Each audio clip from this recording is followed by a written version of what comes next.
नमस्कार दोस्तों, रेनू एकेडमी में आपका स्वागत है। आप सब कैसे हैं? आई होप आप सब अच्छे होंगे और मन लगा के पढ़ाई भी कर रहे होंगे। दोस्तों, आज के जो हमारे निबंधकार हैं वो बाल कृष्ण भट्ट हैं। कौन है? बाल कृष्ण भट्ट हैं। इसके पहले हमने भारतेंदु हरिश्चंद्र के नाटक कह रही हूँ, निबंधों को याद कर लिया है। आज हम बाल कृष्ण भट्ट के निबंधों को याद करेंगे। तो आइए देखते हैं बाल कृष्ण भट्ट। ये दूसरे हैं। पहला हमने भारतेंदु को याद किया और ये हैं दूसरे। लेकिन अगर समय की दृष्टिकोण से देखें तो इनका समय जो है 1844 है। क्या है? इनका जो जन्म होता है वो है 1844 में। मतलब अगर कालक्रम में देखा जाए तो ये भारतेंदु हरिश्चंद्र के पहले आएंगे। इस चीज को याद रखिएगा, ठीक है। बालकृष्ण भट्ट जो है मनोविकार संबंधी एक क्वेश्चन पूछा जाता है कि मनोविकार संबंधी निबंध के जन्मदाता कौन है, तो आप लोगों को बालकृष्ण भट्ट लगाना है, ना कि प्रताप नारायण मिश्र। बहुत लोग प्रताप नारायण मिश्र में और बालकृष्ण भट्ट में कंफ्यूज होते हैं, तो आप लोगों को कंफ्यूज नहीं होना है। मनोविकार संबंधी निबंधों के जन्मदाता अगर पूछता है तो आप जो है बालकृष्ण भट्ट को टिक करेंगे।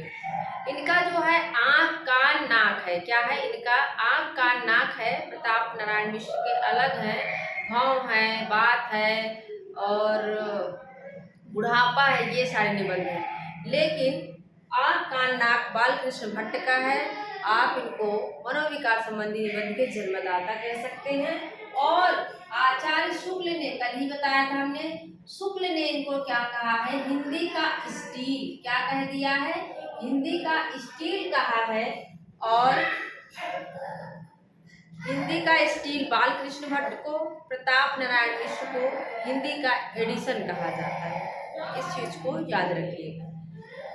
बालकृष्ण भट्ट है। बालकृष्ण भट्ट के आप देख रहे होंगे कितने सारे निबंध हैं। इसमें से जो इम्पोर्टेंट है हमने लिख दिया है। बहुत सारे ऐसे हैं जो इम्पोर्टेंट नहीं है, एक दो हमने छोड़े हैं, आप लोग उसको देख सकते हैं। तो 19 निबंध इनके दिख रहे हैं। इन्हीं को हम थोड़ा सा ट्रिकी करने की कोशिश करेंगे, क्योंकि बहुत सारे निबंध हैं। थोड़ा सा इसको स्टोरी के माध्यम से याद करने की कोशिश करते हैं। पहला क्या है? चंद्रोदय है, संसार महानाटकशाला है, प्रेम के बाग का सैलानी, साहित्य वेरी इंपॉर्टेंट है दोस्तों, याद रखिएगा। साहित्य जन समूह के हृदय का विकास है। रामचंद्र शुक्ल कहते हैं साहित्य जो है जनता की चित्रवृत्तियों का संचित प्रतिबिंब है। लेकिन यहाँ पे वही सेंस निकल रहा है, वही मतलब निकल रहा है कि साहित्य जो है जन समूह के हृदय का विकास है। शब्द की आकर्षण शक्ति। फिर क्या है? साहित्य का सभ्यता से घनिष्ठ संबंध है। इंग्लिश पढ़े तो बाबू होए। इंग्लिश पढ़े तो बाबू होए। आत्मनिर्भरता, आत्मनिर्भरता, कल्पना, मेला ठेला, रोटी तो किसी भात, ये भी पूछा जाता है, रोटी तो किसी भात कमा खाए मुछंदर, बाल विवाह। और इधर भी कुछ है, एक अनोखा स्वप्न, माता का स्नेह, काल चक्र का चक्कर, प्रतिभा, आत्मगौरव, भिक्षावृत्ति, ईश्वर भी क्या ठठोल है। पूछा जाता है ईश्वर भी क्या ठठोल है। अब इसको कैसे याद करेंगे? चंद्रोदय। देखो, जो बाल कृष्ण भट्ट, बाल है, बाल रूप है कृष्ण का। और जब कोई बाल रूप होता है तो उसको कैसे चंदा मामा दूर के वाली कहानी सुनाई जाती है। चंद्रोदय मतलब उसको क्या, कैसी कहानी सुनाई जाती? चंदा मामा दूर के वाली लोरी सुनाई जाती है। क्या? लोरी। तो बाल कृष्ण है, इनको चंद्रोदय वाली, मतलब चंद्रोदय वाली जो है लोरी सुनाई जाती है बचपन में। संसार महानाटकशाला, महानाटकशाला। अब देखो, नाटक में कृष्ण की लीला दिखाई जाती है कि नहीं? बाल कृष्ण का रूप दिखाया जाता है सबसे ज्यादा। अगर किताबों में देखे, वर्णन देखे, कहीं नाटक हो रहा है तो उनके बाल रूप का ज्यादा दिखाया जाता है। तो बाल कृष्ण भट्ट, बाल कृष्ण का क्या दिखाया जाता है? महानाटकशाला। उनकी महानाटकशाला होती है। और उस नाटक में आप देखेंगे कि प्रेम के बाग का सैलानी, जो वृंदावन के कुंज निकुंज गाँव जो लताएं हैं वो दिखाई जाती हैं। प्रेम के बाग, प्रेम कहाँ दिखाया जाता है? बागों में दिखाया जाता है। कहाँ दिखाया जा रहा है? महानाटकशाला में, कि जो प्रेम हो रहा है गोपियों के साथ वो प्रेम के बाग का सैलानी है और साहित्य जन समूह के हृदय का विकास है। जो बाल कृष्ण हैं वो क्या है? सबके जन समूह के हृदय में निवास करते हैं ना। बाल कृष्ण भट्ट, बाल कृष्ण भट्ट ने बाल कृष्ण लगाना है। बाल कृष्ण जो है क्या है? सबके जन समूह के हृदय में निवास करते हैं। कृष्ण का प्रतिबिंब सबके हृदय में निवास करता है। और कैसे है वो? आकर्षण शक्ति उनसे मिलती है। क्या है? उनमें अजीब सी आकर्षण शक्ति है। सारी गोपियां उनकी तरफ खिंची चली जाती है बाल कृष्ण के पीछे ना। वो जो है क्या है? इतनी आकर्षण शक्ति है, इतने आकर्षक है कृष्ण कि उनकी तरफ सारी गोपियां क्या है? खींची चली जा रही है, आकर्षण शक्ति है और उनसे घनिष्ठ संबंध भी है। सभ्यता साहित्य का सभ्यता से घनिष्ठ संबंध, आकर्षण शक्ति भी है और उनसे क्या है? घनिष्ठ संबंध भी है।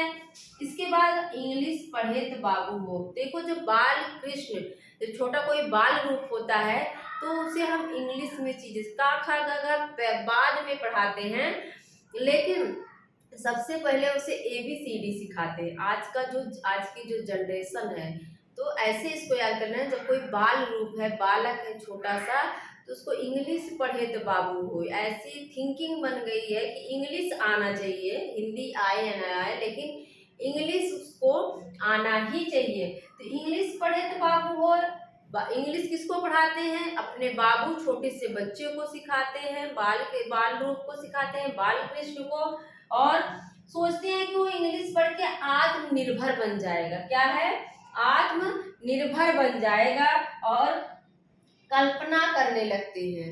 जब वो ऐसे सोचते हैं कि मेरा जो बालक है, बाबू है, इंग्लिश पढ़ लेगा तो आत्मनिर्भर बन जाएगा, और कल्पना करने लगते हैं कि मेला ठेला में जाएगा और रोटी अपनी 2 जून की जो है रोटी कमा खाए किसी बात मुछंदर। मतलब जब वो इंग्लिश पढ़ लेगा तो आत्मनिर्भर हो जाएगा और कल्पना कर रहे हैं कि मेला ठेला में कहीं भी जो है 2 रोटी कमा कर खाएगा अपना मुछंदर, ठीक है। और उसका बाल विवाह भी सोचते हैं कि फिर उसका बाल विवाह कर देंगे। ये तो हुई इतने 12 निबंध। इसके बाद हम इसको भी याद कर लेते हैं, एक अनोखा स्वप्न। बाल विवाह हो गया, इसके बाद क्या? एक अनोखा स्वप्न देखते हैं। जब उनकी पत्नी आ जाती है तो एक अनोखा स्वप्न, पहले की चीजें उनको याद आती है कि हमारा क्या अतीत था। माता का स्नेह मुझे मिलता था। माता का स्नेह तो बाल रूप को मिलेगा ना, बाल कृष्ण को मिलेगा। बाल कृष्ण को मिलता है माता का स्नेह और सोचते हैं अब किस मैं काल चक्र के चक्कर में पड़ गया। पहले तो बढ़िया था, माता का स्नेह मिलता था, अब किस काल चक्र के चक्कर में मैं पड़ गया। हमारी सारी प्रतिभा और आत्मगौरव सब भिक्षावृत्ति बन गई है। भिक्षावृत्ति का मतलब पत्नी आ गई, बच्चे हो गए हैं, सब उसी में सारे पैसे चले जा रहे हैं, समझ ही नहीं आ रहा, कुछ बच ही नहीं रहा है। तो क्या हो रहा है? सोच रहे हैं किस काल चक्र के चक्कर में पड़ गया, और उनकी प्रतिभा, उनका आत्मगौरव सारा एकदम भिक्षावृत्ति की तरह हो गया है। फिर सोच रहे हैं कि ईश्वर भी क्या ठठोल है। ये सब बाल कृष्ण सोच रहे हैं, ठीक है।